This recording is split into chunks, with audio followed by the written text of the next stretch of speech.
We're now a month away from the presidential primary here in Kansas. Tomorrow has some big deadlines you need to be aware of if you want to take part in that March 19th election. 12 News anchor Lane Alter has some of those details. Tuesday is the deadline to register for the March 19th presidential primary. You must register by tomorrow if you want to vote.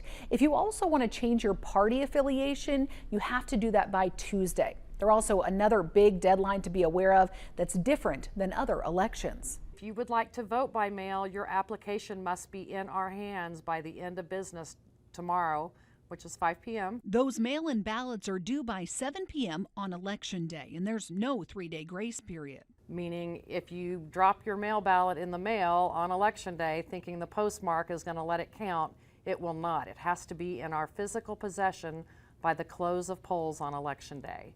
That's a huge difference from all other elections, because all other elections, if the ballot is postmarked by Election Day, we can count it for up to 3 days after the election.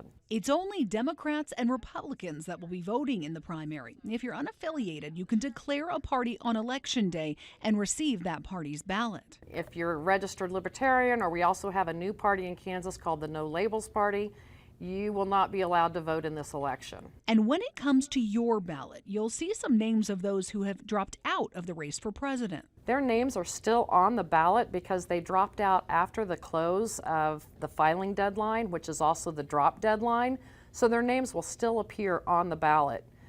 So they still will get some votes even though they're technically not in the race anymore. The election office still needs about 50 volunteers to work at polling sites on Election Day. They say the greatest need is for some of the outlying areas like Andale, Cheney, and Colwich. If you want to help, we have a link where you can sign up on the KWCH app. Lane Alter, 12 News.